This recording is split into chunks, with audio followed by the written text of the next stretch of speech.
Hey guys, good morning sa inyo lahat. Yan, for today's video guys, nandito pa rin tayo sa casa ni Premium Bikes Corporation kung saan tayo nagtatrabaho. At ang pag-uusapan natin ngayon ay ang napakatindi at kagilagilalas na promo ng ating Honda Beat Premium White, Premium Black, lahat ng Honda Beat Premium natin. Dito guys sa video na to, kung hindi ka nagpaplano kumuha ng motor, dito pag napanood mo to, for sure ako na para sa'yo na to at mapapaisip ka na kumuha ng sarili mong motorsiklo kasi napakaganda ng pasabog na promo ng ating Honda Beat Premium. Yan, ito yon. Dito sa video na to guys, syempre papasadahan natin yung actual na itsura niya. Ano ba yung inclusion niya pagka kinuha ninyo? Sakto ba ito sa inyong height? Magkano ba ang promo na sinasabi ni Siron TV na papasabugin na ang ating mga picture ng ating video? Okay guys, dito matutunghayan yan. Kaya kung nagpaplano ka kumuha ng motor, yaman din lamang na nanonood ka na. Guys, pustahan tayo, magiging choice mo si Honda Beat Premium. Okay, bago natin yan, bago natin tirahin kanin, syempre, intro muna tayo!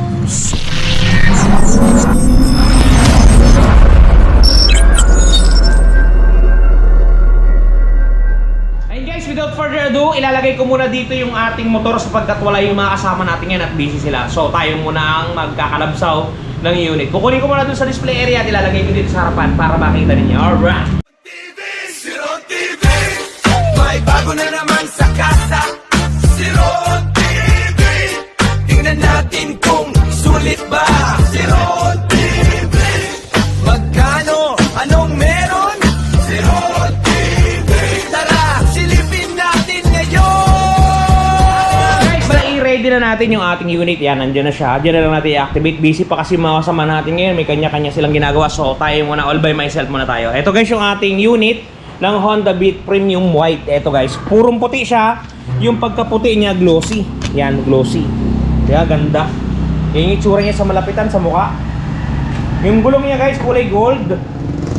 Kulay gold ang gulong natin. Tapos yung kanyang mga decals napakasimple kasi kulay, ano lang siya, yan, kulay black. Tapos dito kulay silver, chrome. Tapos sa gilid, may naka-embouch na bit. Yan, kulay gold. Yan. All white lang siya kasi premium white nga siya. Pati yung mag siya syempre sa likodan, kulay gold pa din. Ayun. Ito guys, yung ating buong unit, napakaganda, sariwang-sariwa, bagong-bago. Brand new to guys, brand new. Yan. Alright. Ito yung inclusion niya pagka kinuha niyo siya ng cash o hulugan, ito yung mga kasama niya. Okay, una sa lahat, yung ating owner's manual. Sumunod, yung ating tools. Ito lang po yung kasamang tools ng ating unit. Pakikita ko sa inyo. 12 tsaka 10 na open wrench. 12 tsaka 8 na open wrench. Screw. Pang tanggal ng spark plug. Yun. Yun lang guys yung kanyang tools. Wala na. Tapos ito, side mirror na to guys. Ito ang itsura ng side mirror ng ating Beat. Para makita niyo. Ito guys. Yan. Maliit lang siya na parang merong carbon loading likod. Yun. Yun lang yung mga actual inclusion ng unit natin pagka kinuha ninyo ng cash or hulugan. At saka guys, meron pa yung kasama na helmet. Ganitong itsura ng helmet para makita ninyo. Pakikita ko sa inyo. So guys, puntahan natin sa ito. Ito yung helmet natin na kasama ng motor pagka kumuha kayo ng hulugan. Pero pag cash, walang kasamang helmet guys, sa panghulugan lamang to. Pagka ang kinuha ninyo ay cash basis, wala. So, ito ay magagrant lamang pagka kumuha kayo ng hulugan. Ito yung helmet natin guys. Yan, ito. Yan, ito. Kulay black. Available din yan pag kulay red. Pag gusto ninyong kulay red, okay din. Yan. Red at saka black yung availability niya. Pagka nakalapat naman to sa ulo, ito guys ang galawan at tsura niyan. Siyempre, ilalagay natin dito. Yan. Ito pag nakalapat sa inyong ulo. Medyo malaking bulas tayo guys. So, ito ay parang bitin. Pero try natin para makita nyo. Try lang. Yan. Yan ang itsura. Kita nyo ba? Alright. Yan yung previous na helmet na maaari ninyong maklaim pagka kayo kumuha ng hulugang motorsiklo. Ulitin ko, pag cash, wala. Okay guys, activate natin. Guys, i-activate natin yung battery niya. Dito nga pala matatagpuan yung battery ng ating Beat sa kanyang footboard. Doon sa mga bibili ng Beat, guys, bumili na rin kayo pagka bago kayo kumuha ng unit. Bumili na rin kayo ng rubber boots, rubber mattings na nilalagay dito para hindi mapasukan ng mga debris o ng mga buhangan itong gilid yan. Kasi yung gilid yan guys may gap.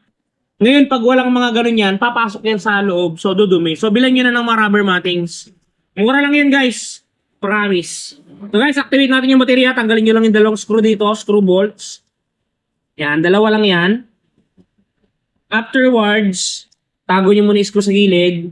Kaluwatin nyo pataas to, guys. Pabuka. Yan. Meron ulit yan screw. Screw bolts. Dalawa ulit. Tanggalin nyo lang ulit yan. Yan. Hindi naman masakit pa yan kasi hindi pa na-activate. Ito yung tsura niya. Ito yung unang bolts, baka magkabaliktaran kayo pag ibabalik nyo ha. Ito yung unang bolts dun sa labas, ito yung sa loob. Okay. Tapos pag inugot nyo yan, pataas lang guys. Yan, makikita ninyo ito yung battery guys ng ating Honda Beat. Pakikita ko ha. Ito po yung baterya ng ating Honda Beat. Maliit lang po siya.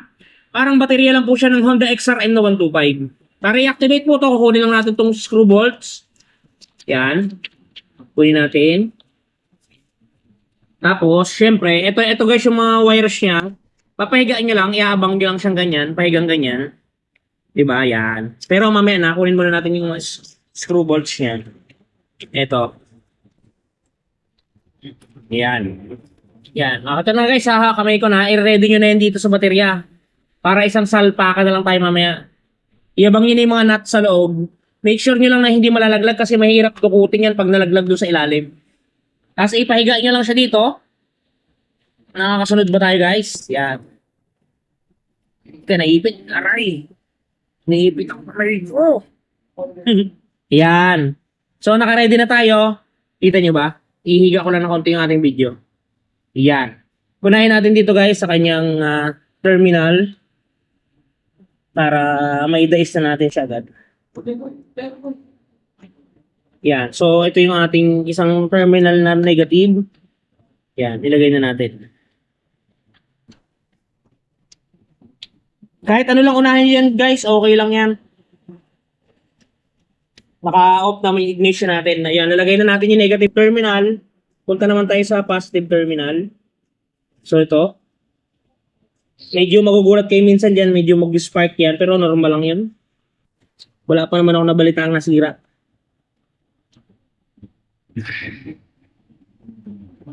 Yan, medyo matigas-tigas to guys. Yan. Yun.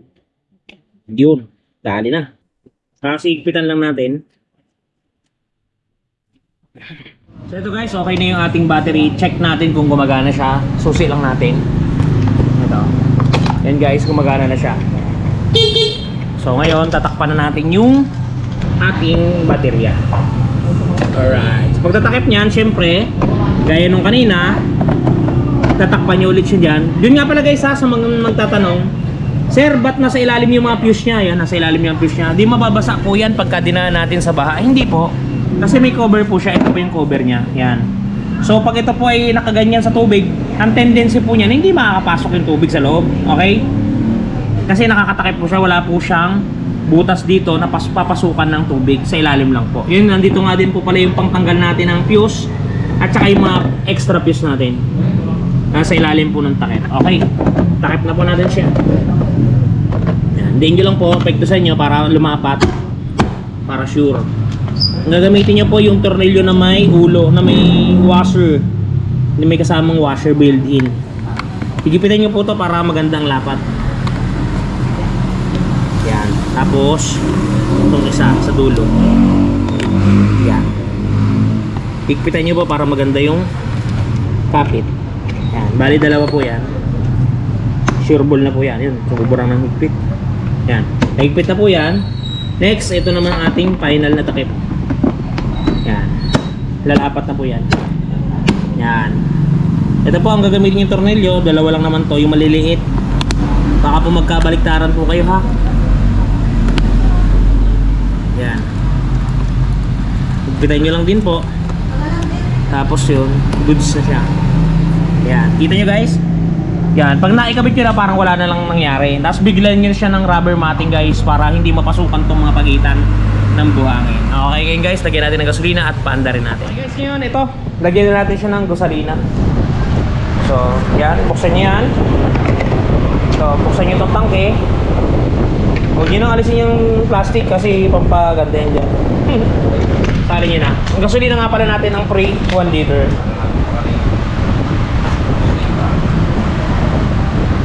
Yan. Ito special thanks sa Delo Gold. Delo Gold, Caltex, baka naman. Tali natin.